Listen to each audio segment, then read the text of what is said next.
Thank you so much for staying with us. And in case you're just joining us, you are right on time for our gold conversation. And the agenda of our chat today is to learn more about livestock diseases. How can our farmers better manage and prevent these diseases? Now, to shed more light on this conversation, we do have the distinct honor of being joined by Mr. Musa Mulongo, who is a senior scientist at International Livestock Research Institute. Thank you so much for making time to be with us right here at Kenya's Gold. Karibu sana. Thank you. Great. And we just want to dive deep into the conversation. Wakulima wanakusikiza and they want to understand a lot more about diseases which often kick a lot of farmers out of business. Tukianza kuzungumzia magonjwa ambayo ng'ombe, goats, big ruminants and small ruminants suffer from. What are the common ones that cut across different parts of the country? And then also you can talk to us about the specific ones. Ile utakuta,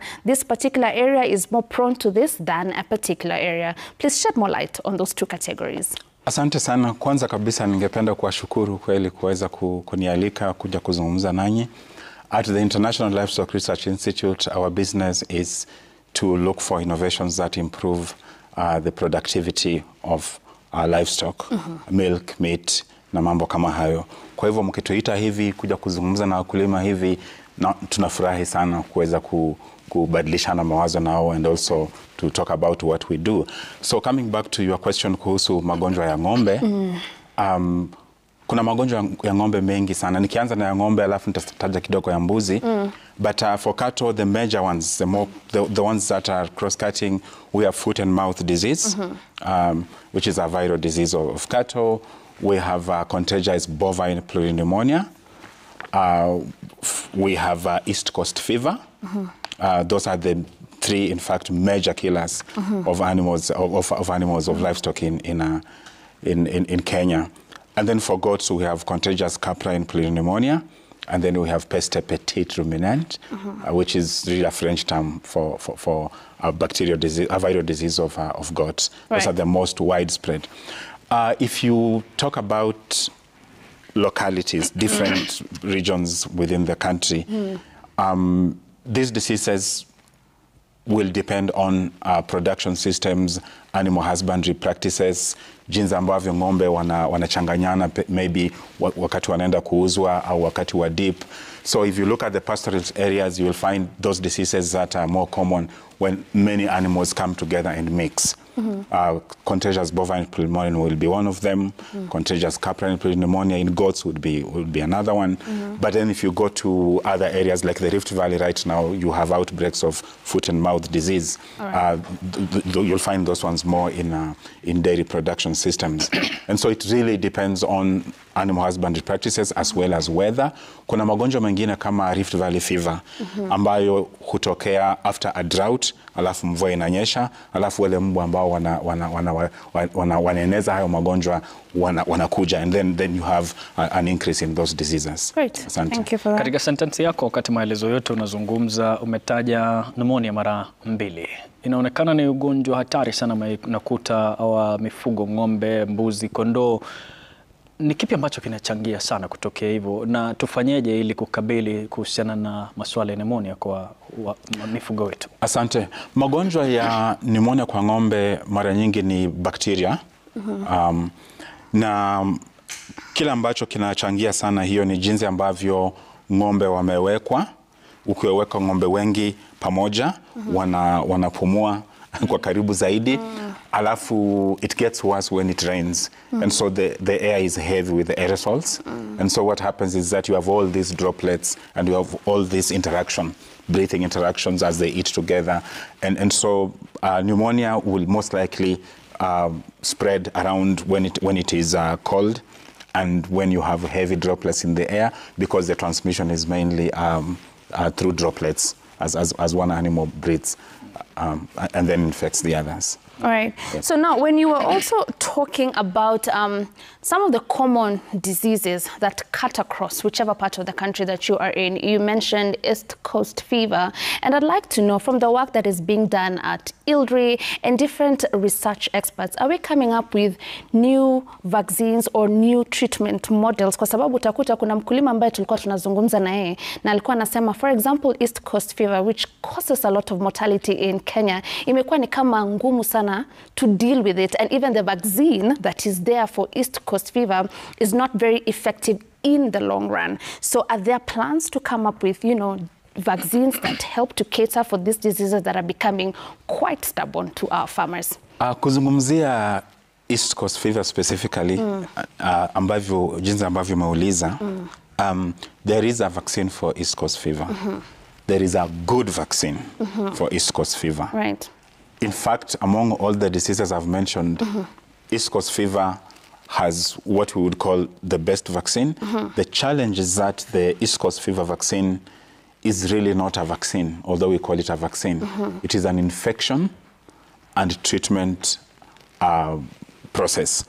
So what we have done is through the 70s and 80s, ILRI together with Calro came up with the idea that you could infect animals, young animals especially, and then treat them with tetracycline.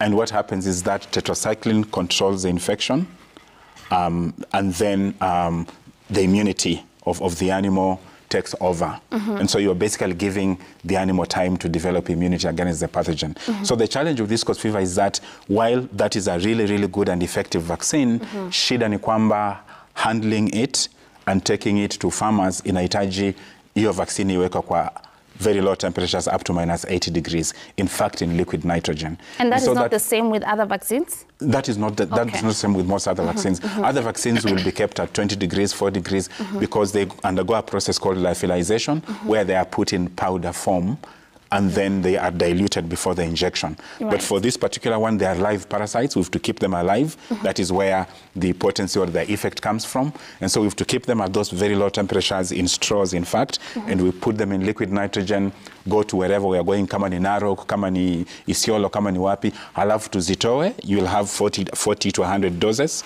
per straw, and then kutoa pale, then you inject all the animals, and the challenge is that in our systems, keeping them at that temperature and then distributing them to that extent ni vigumu sana. Yote ambayo umezungumza ni si rahisi kwa kufanya tu bila kutumia mbinu ya teknolojia. Kuhakikisha kwamba hii tunakwenda moja kwa moja na kufadhili teknolojia iliyo bora, tufanyeje kwa yule mkulima ambaye ni mdogo na ana nguvu ya kupata teknolojia? Ana nguvu au hana nguvu? Hana nguvu ya kupata teknolojia. La msingi hapo ni thinking about how to prevent these diseases. Na kuna kwa Kiingereza tunaita biosecurity. Kwa hivyo ni jinsi ambavyo unatunza ng'ombe wako.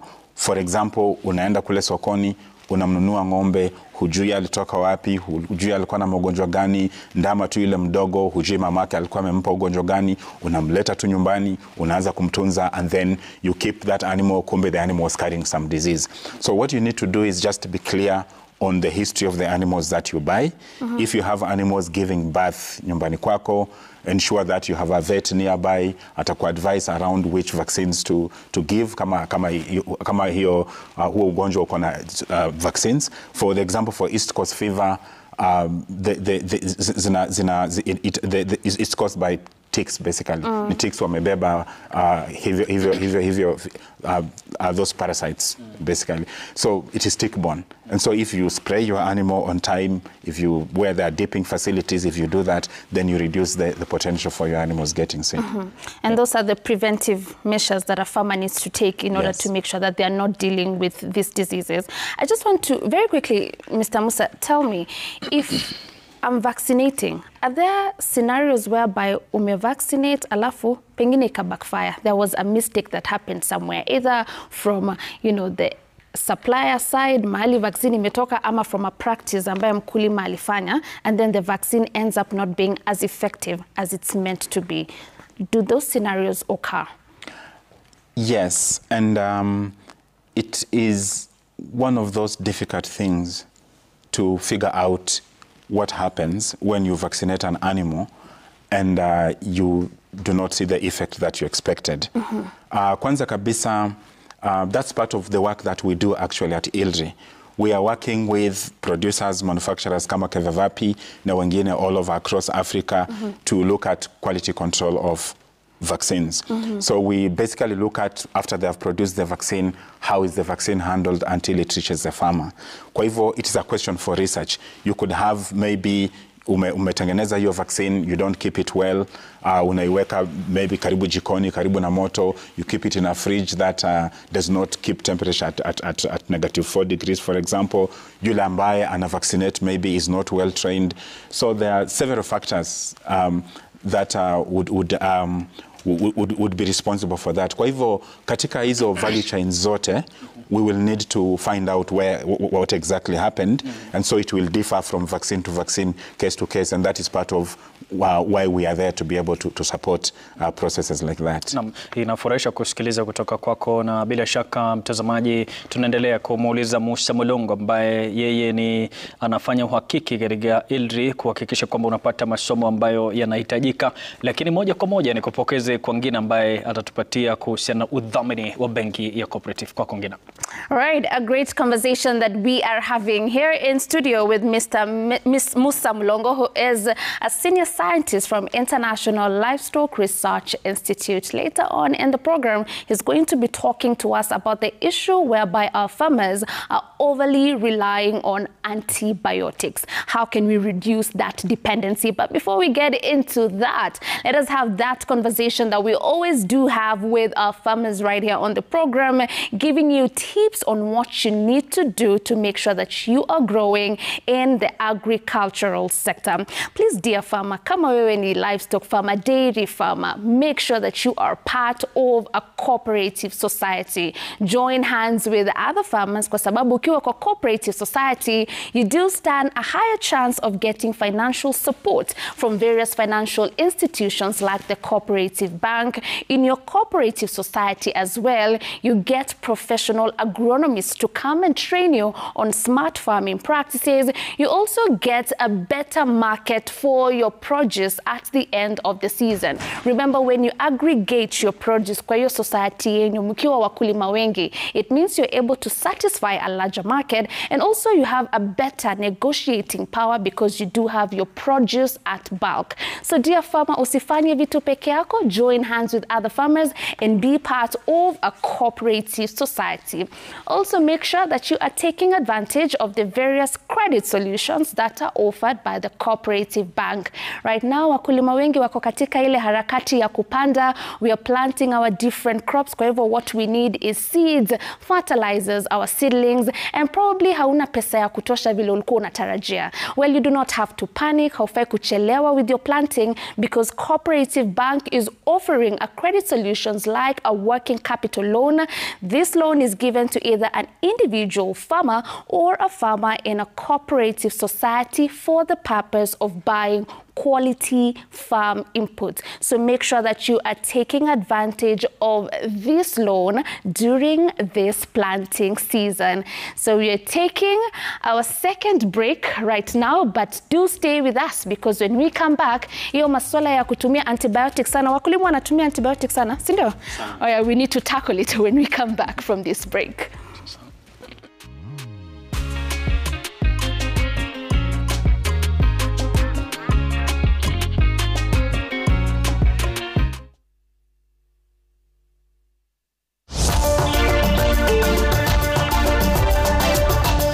Justin Muturi afutwa kazi, Rais Ruto akimteua mbunge wa Mbeere North Geoffrey Ruku kuchukua nafasi yake.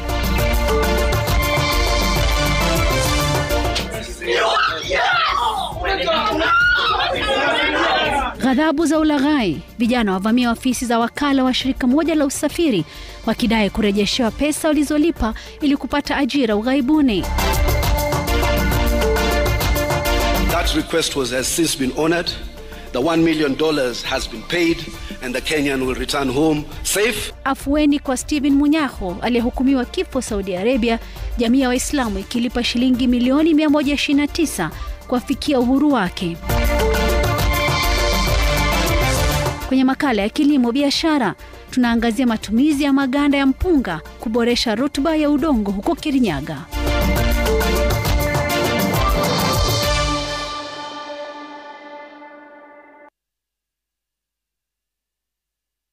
Dreaming of a strong, stylish and reliable roof for your home? Look no further than Heritage Mabati Mills. We provide durable, elegant and affordable roofing solutions designed just for you. We have unbeatable discounts, flexible payment plans including Lipa Pole Pole for easy installments, fast and free delivery across Kenya within 72 hours. Call us on 0746 667 456 or visit us Thika Road, Exit 13. Heritage Mabati Mills. The proof is on the roof. Cooking kuku for the whole family doesn't need to be tricky anymore. With Kikoman, making delicious Kikoman stew kuku is fast and simple.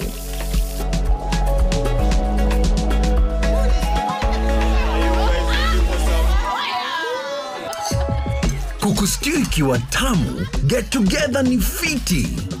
Kweli, kuku ni kuu na Kikoman.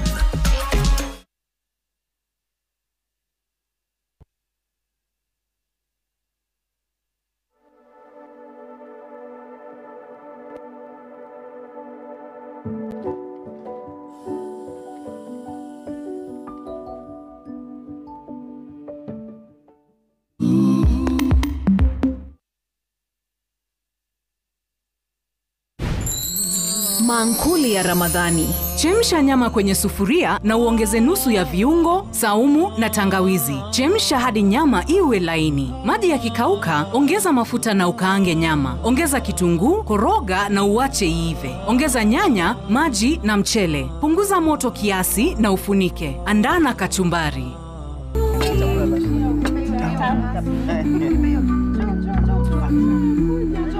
Make this Ramadan everyone's Ramadan.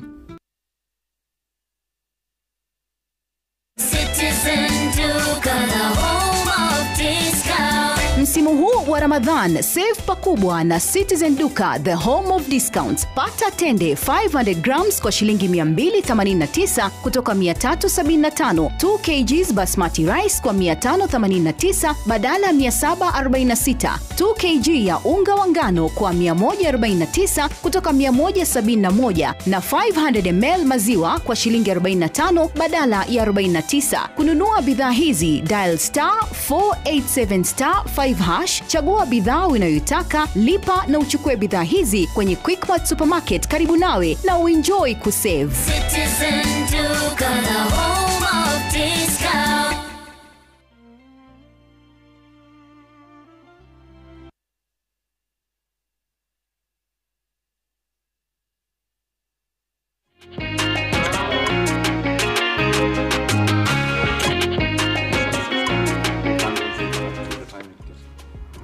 Asante sana kwa kukubali kuendelea kutazama kipindi cha Kenya's Gold, kipindi ambacho kinakufunza mengi kabisa kuhusiana na masuala ya kilimo. Tunaye Daktari Musa Mulongo ambaye ni mtafiti mwandamizi kule ILRI, anatufunza kabisa kuhusiana na masuala ya magonjwa, hasa ukizingatia mifugo ambao tunawafuga kule nyumbani. Bila shaka nafasi kwa kongina kupeperusha swali lako. So we left it at the overuse of antibiotics, and we have the condition of antimicrobial resistance, which Kenya now is regarded as a hotspot for that condition. Where are we getting it wrong, and at what point are our farmers supposed to introduce antibiotics to their cattle? Na pia tuongeleshe the different uses, the therapeutic and the non-therapeutic uses of antibiotics. Thank you. Labda I first explain what we mean by antimicrobial resistance, ili wakulima waweze kusikia na kuelewa. The challenge ambayo tunayo ni kwamba we use antibiotics to treat bacterial diseases. And so over time, after many years of using the same antibiotic, those bacteria change and start resisting those antibiotics. So if you used to use, let's say, an antibiotic with 100% strength to kill all the bacteria, you end up having to use 200 or 300, or the bacteria now stopping to respond completely, and then you have to change to another antibiotic. And remember that these bacteria exchange genetic material all over through nature all the time, with some bacteria that infect humans. And so globally, if we continue using antibiotics, lots of them, in both in cattle and even in human diseases uncontrollably, a point is going to reach when we cannot treat diseases because we just don't have antibiotics that are able to work against those diseases. And so that is why this is important, that there is a global effort to reduce the use of antimicrobials or antibiotics all over, across, even within in human populations and even in livestock production systems. Now, coming back to your question, I think you wanted to know the different uses of antibiotics. And when to use them should we also. use antibiotics, Yes. and when should we not use antibiotics? Firstly, there is evidence that people use, or farmers use antibiotics, especially in the Western world, to fatten animals. We know now that there is a basis for that if you use antibiotics, animals might just grow and respond better, okay? And so I'm not sure that is the way we use antibiotics in Kenya at the moment. I don't think so. The problem with Kenya is that you have diseases, and farmers, anytime an animal shows a symptom, there's an antibiotic that is fairly affordable, and you can run to the agrovet and buy it and administer it without knowing what disease it is, without knowing whether it is a viral or bacterial disease. Antibiotics don't work against viral diseases. That's why we don't get antibiotics when we are coughing, when we have common cold, for example. Antibiotics don't work against parasitic diseases like malaria. So what is important is that we need to strengthen our farmers' knowledge on knowing what the animal is suffering from before they go and buy an antibiotic and prescribe it. Okay. Hapo wakati umetamka ukasema kwamba lazima tuwafahamishe wakulima namna ya kufanya. Kama ILRI, mnapitisha ujumbe huo namna gani, na una uhakika namna gani kwamba ujumbe wenyewe utawafikia wale wakulima? So kazi ambayo tunafanya ILRI, firstly is to understand who is using antibiotics and where, and which antibiotics are being used and for which diseases, just kuelewa that background kwanza kabla hatujaanza kuweka jumbe zozote nje. And once we do that, we work with government authorities, we work with our colleagues in places kama Cairo, ambao sasa tunafanya kazi nao, wakati ambapo tumepata kwamba sehemu kama fulani hivi, kama ninapenda kusema Isiolo, wacha niseme kwingine sasa, tuseme kama Nakuru sasa, wale wakulima wanatumia antibiotics sana, tumefanya utafiti pale, tumeangalia for which diseases and what, then kazi yetu sasa ni kufanya kazi na the veterinary services department, director of veterinary services, ambao sasa wao ndio wana mamlaka ya kuweza kuangalia kwamba ni nini iko kwa agrovet, inamfikiaje mkulima, and to basically do what we call regulation. And to make sure kwamba wakulima wanaanza kupata the right antibiotics. Lakini nisisitize pia kwamba one of the biggest challenges with antibiotics, especially in African countries, si Kenya pekee, ni what we call counterfeit antibiotics. Kwa hivyo zinatoka hazijatengenezwa vizuri, hazijatoka kwa viwanda ambavyo vinajulikana. Ukiuliza serikali yetu, they have not registered officially in Kenya. Zimeingia tu through other means, maybe mpakani mtu amebeba, alafu zimeingia kwa agrovet, mkulima anazinunua, hazina nguvu ya kutosha. That is a serious problem. Kwa hivyo ni kuwaeleza wakulima kwamba wawe makini sana wakinunua antibiotic, maybe wapate usaidizi kutoka kwa daktari wa mifugo ambaye ataweza kuelekeza kwamba hii ni sawa au hii si sawa. Right. Maybe in 30 seconds, Daktari, before we wrap up this conversation, is the over-reliance on these antibiotics, yani mkulima akipata ugonjwa fulani anakimbililia antibiotic, contributing to the fact that a lot of farmers are not honoring vaccinations? You know, we have less than 10% of the national herd of Kenya that goes through the proper vaccination routine. Is that why that's part of the problem, over-relying on the antibiotics? Yes, that is part of the challenge. Kumbuka kwamba when our farmers wengi wao, unless wanatunza mifugo as to make money all the time in a commercial setting, wengi wao watajaribu kurespond to a disease after wameona huo ugonjwa. kwa sababu maybe hawana hela za kutosha kununua hiyo vaccine, hawana nini. Kwa hivyo wakiona ugonjwa ndio wanasema mnyama wangu ni mgonjwa, wacha niende nifanye nini, ninunue tiba. Lakini ingewezekana kwamba tuwe tunawachanja ng'ombe mapema kabla ugonjwa hujaonekana, na kuna mipango nyingi na ratiba nyingi ambazo tunaweza kuwapatia wakulima waweze kuona kwamba nikiwa na ng'ombe kabla hata ugonjwa hujaja, I'm supposed to vaccinate them. Asante. All right. Thank you so very much, Dr. Musa, for making time to be with us today. And thank you for sharing so much insights on animal health, vaccination, and also the overdependence on antibiotics. So as we wind up, of course, unakumbuka tulikuwa na farm joke.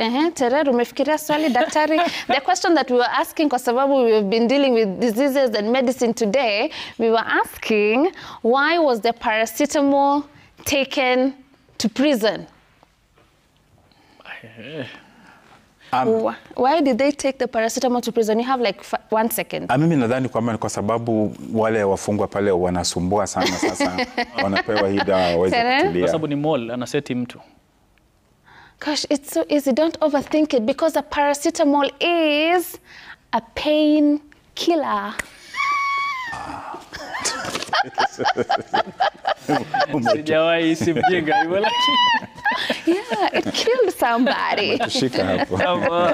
Asante sana Daktari Musa Mulongo, mtafiti mwandamizi katika eneo la katika ILRI kusema hivyo. Bila shaka mtazamaji umetufuatilia, tumefika kikomo siku ya leo, na mimi kesho pia tutakuwepo na wewe bila wasiwasi wowote. Nisemeje sasa, salia na Mwenyezi Mungu, kumbuka tatimiza ndoto, tutafaulu sana. Jina langu ni Emmanuel Terer. Right, thank you so very much, viewers. Of course, Daktari, for being very generous with your time and your knowledge. And we'll see you again tomorrow. We do have a very interesting show, because we will be educating you on why ile green inzi, the inzia green, and we like chasing away, is actually very important in agriculture and in medicine as well. So you do want to book another date with us tomorrow. Until then, do have yourselves a fantastic evening. My name is Violeta Ngina. Goodbye.